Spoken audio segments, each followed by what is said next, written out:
ඔරුගොඩවත්ත ශ්‍රී විසුද්ධාරාම ලුණාව දේවාල මහා විහාරස්ථානයේ නානුබුර මංගල්‍යයට සමගාමීව මහා පෙරහැර ඊ රාත්‍රියේ පැවැතුණා. මෙවර පෙරහැර මංගල්‍ය වෙනුවෙන් මාධ්‍ය දායකත්වයේ දරන්නේ ස්වර්ණවාහිනී මාධ්‍ය ජාලයයි.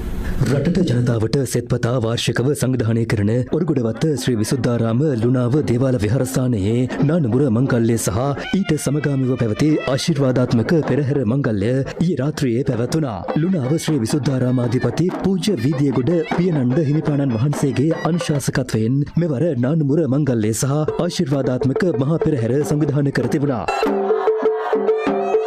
හිටපු කතානායක කරු ජයසූරිය, ක්‍රීඩා සහ යෞවන කටයුතු රාජ්‍ය අමාත්‍ය රෝහණ දිසානායක මහතා ඇතුළු පිරිසක් මේ අවස්ථාවට එක් වුණා. 71 වෙනි වරට පැවති පෙරහැර මංගල්‍ය දේශීය සම්ප්‍රදායන්ට මුල් තැන දෙමින් උඩරට පහත රට සංස්කෘතිකාංග රැසකින් විචිත්‍රවත් වුණේ මෙලෙසින්.